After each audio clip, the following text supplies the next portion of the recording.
Welcome to Will It Build, the series where I take your builds from my YouTube comments and Discord server and put them to the test to see if they are the real deal. If it's solid, then I'll gift you 1,000 silver, and if it's really something special, you'll be featured in a dedicated build video for your submitted build. So comment yours below so we can answer the question, will it build? But real quick, let's talk about a setup upgrade that you deserve. When I was a console gamer, I thought PCs were just a fad, but after 10 years of gaming on one, I have never looked back. With a PC, you just get way more storage space, significantly higher frame rates, and much better performance. So why not treat yourself to a Starforge system, the best PCs in the universe, built at premium quality and with a full 2-year warranty. Head to my link in the description to go buy yours now so you can thank yourself later. Funny story, this is a very special episode of Will It Build because this is take number 2. Because my first run, I completely messed up the footage. Why are you the way that you are? So we already spent like a minute and a half putting together the build. So I'll walk you guys through it, but you might notice I already have it all together. Saves a little bit of time, honestly. It's probably better that way. But the build we're looking at today is from Arctic. It's called the Strand Tangler version 3.0.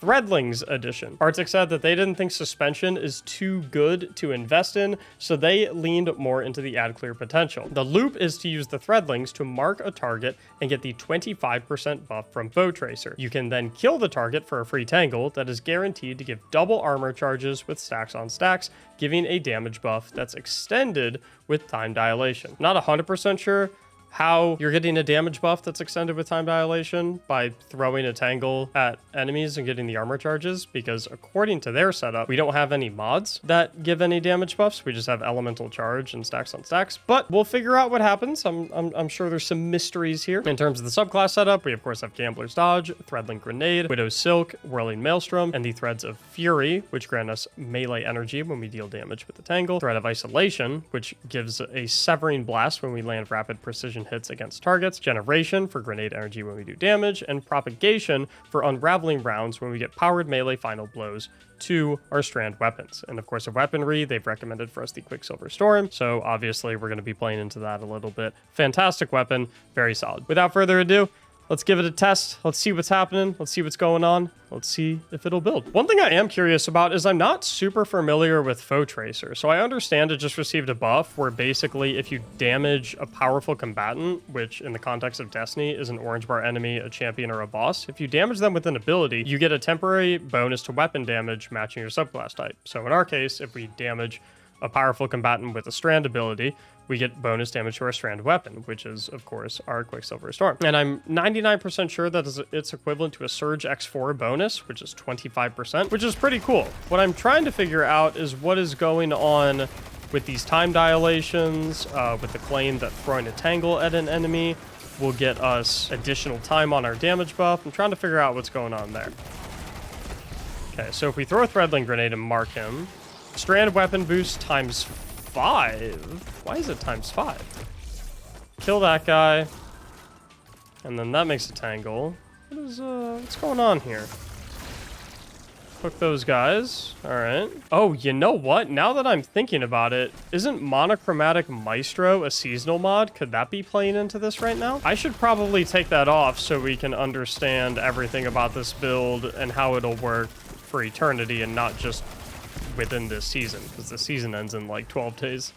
So let me hop out real quick, turn off Monochromatic Maestro. That's probably what I was getting some of my damage buffs from. While I'm knocking this off, the other thing I do want to mention is that I'm kind of confused about one of the fragment selections here in the Thread of Isolation, where landing rapid precision hits will emit a severing burst from the target. I'm kind of confused about this one, because I feel like the other three fit really well for this build, but I feel like we really want to get Thread of Evolution in here, considering that we have Widow Silk for 2 grenade charges, as well as Threadling Grenades. If we want to invest in the Threadling Grenades, I feel like we definitely want the fragment that's going to buff their damage and their travel distance, but I'll give the Thread of Isolation a chance. We'll see what's going on. In terms of Foe Tracer, the secondary component is that when you mark that target, defeating that target with a weapon matching the damage type of your subclass creates an elemental pickup. Okay, so we will have another way to generate tangles through Foe Tracer. Basically, if we throw a Threadling Grenade at a powerful combatant, it'll mark that powerful combatant, give us a 25% damage buff, and then if we kill that target with our strand weapon, Quicksilver Storm, then he should create a tangle. What I'm curious about is, does that aspect of Foe Tracer bypass the global tangle generation cooldown? Let's start nailing these guys. Quicksilver Storm is such a crispy weapon. So boom, strand weapon boost times 4. So it's not times 5 anymore. But I mean, you know, it's all good. Then we'll kill this guy. And he should make a tangle, right? Perfect. However, I still want to see if we're able to generate a tangle through those means when we're on a tangle cooldown. So I guess step 1 is to make a tangle through these guys. Well, I guess we needed to be a little bit more patient, right? Let's go ahead and hit him with that. I wish... Ooh, wait a minute. Does hitting the powerful combatant... Okay, so hitting a powerful combatant with the Tangle or the Whirling Maelstrom also counts as an ability hit and procs your Foe Tracer, which is pretty nice because I guess the idea is that you're going to have your Foe Tracer going 24/7, at least anytime there's a powerful combatant in the arena, which is really the only time you need your Foe Tracer to be going, because your Whirling Maelstrom will be spinning around and hitting it. Ooh. Trying to survive. Ugh. Okay, so I want to see...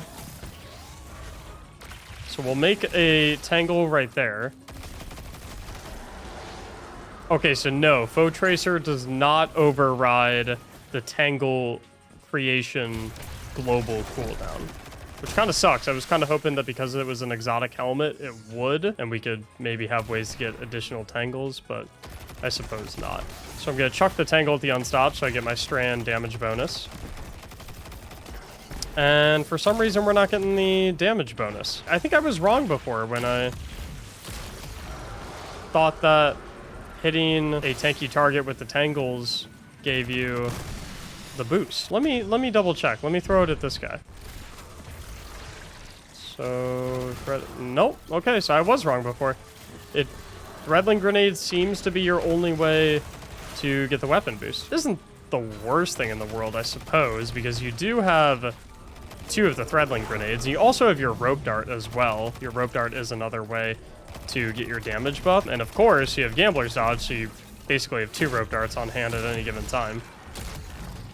I mean, Quicksilver Storm is always a dream. The Whirling Maelstroms ain't half bad either. But I feel like Evolution would be working wonders here over Isolation. I feel like Isolation's really not doing anything for us. I guess against tankier targets, like me lasering this guy in the face right now is applying Sever to him, so he is going to do less damage towards us. But I feel like it's not noticeable enough to the point, like I'm still getting shredded. I feel like it's not noticeable enough to the point where it's worth running over Evolution. I think this has potential, but I think we definitely need to go back to the drawing board when it comes to our mod setup. My whole thing right now is I want to have more Threadling Grenades, so I want to invest in mods that are going to get me more Threadling Grenades. That's what I want to do right now. Let's get rid of Shield Break Charge. I have no clue why we're rocking and rolling with that. We're going to drop that bad boy, and we are going to look towards something like Impact Induction so that we can get grenade energy when we cause damage with our melee attack. And then I think we maybe go Firepower over the Threaded Spike, because I feel like we're much more often going to be getting kills with our grenades as opposed to our Rope Dart. And in fact, I like the idea of using our Rope Dart to mark tankier targets as opposed to using the Threadling Grenades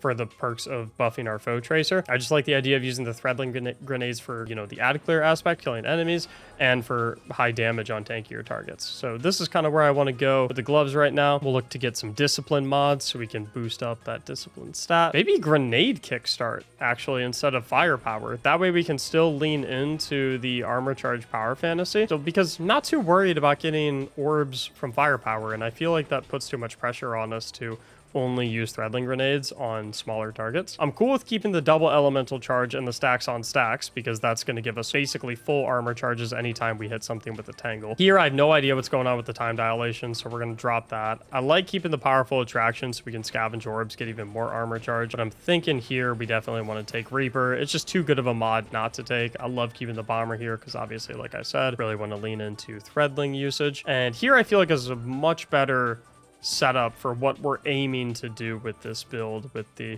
Threadling Power Fantasy. Man, Quicksilver Storm just does so much work. Okay, we have another Tangle. For to see of that barrier champion. Get a whirling maelstrom going. Go ahead and sauce everything. And I know that this unstoppable ogre is going to be coming soon. So I'm going to keep an eye out for him. Let's get some threadling grenades right there. There he is. Our whirling maelstrom went and hit the other tangle to create another whirling maelstrom. And then we'll throw a threadling grenade so we get our damage boost. And then I want to kill him with the weapon itself so that I can force another tangle drop. Got another tangle. Throw it down there. I feel like I don't even have to look down there. I feel like the tangle is going to take care of business for me. And yep, pretty much is. Whirling maelstroms are so fun. One of the coolest things that has ever been added to this game for sure. And we have some grenades prepped. Let's go ahead and hit him. Threadling grenade to mark so we get our damage buff. And these strand grenades from Quicksilver Storm with a 25% damage buff are absolutely lethal. I mean, the strand grenades from QSS, Quicksilver Storm, not a Quicksilver Sash, if you're a League of Legends player like me. The grenades from this weapon are so good. And with a 25% damage buff with the Foe Tracer. And a reminder, this is a Legend Lost Sector, so this isn't like a regular Lost Sector. We're not doing some, you know, goofy little patrol space public event. You know, we test these builds in real content, real endgame content. Because if they work in endgame content, they'll work in any content. Let's back it up a little bit. Oh boy, getting a little hairy. One thing this build is lacking is some durability and some healing. That is the one downside of it, I would say, is that it's a little dangerous. But I suppose you're never really forced to play at close range. You can always kind of hang back, even if you do generate a tangle. You can just shoot it to blow it up to turn it into a whirling maelstrom. You don't even have to run and pick it up. All right, let's see how quickly we can obliterate this guy. I'm gonna get my dodge next to him first, so I get my threaded spike, get my strand weapon boost. That way I can start lobbing some of the grenades. Ooh, took a big old chunk out of me. Okay, I see a barrier champion, which means high value combatant, which means we can get our damage boost. Well, we could get our damage boost if we actually hit him. We'll just toss him up with a rope dart. Much easier. 1, 2, 3, and oh, not quite. Get a little threadling grenade action going. Nice.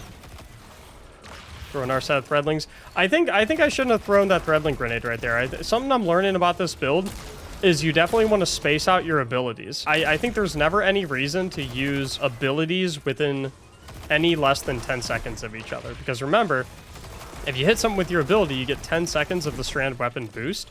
So there's never a point to just spam both of your grenades. You definitely want to be a little bit more reserved with your grenades and your threaded dart. Throwing an ability every 10 seconds as opposed to just spamming them gives you something like 40 seconds of the strand weapon boost. So for example, 2 grenades for 20 seconds, then a rope dart, dodge, and then another rope dart. So you get 2 rope darts and 2 grenades. 40 seconds worth of a 25% damage buff, as opposed to maybe just 10 seconds if you throw them all at once and spam them all at once. So if you're taking this build into combat, big recommendation I would have for you is be conservative with those abilities. Don't necessarily use them for damage, use them to get the damage buff. But will it build? With the mod setup that they provided for us, I would say no. I didn't really know what was going on there. But with some of the tweaks that we made, absolutely yes, which means they are still a winner. They still win 1,000 silver. I love giving silver to y'all. It's fun, you know. You guys support me. I want to give back, support the community however I can. I appreciate it. Subscribe if you want to catch the next episode of Will It Build, episode 8, coming out tomorrow. Thank you so much for watching. As always, have a great day.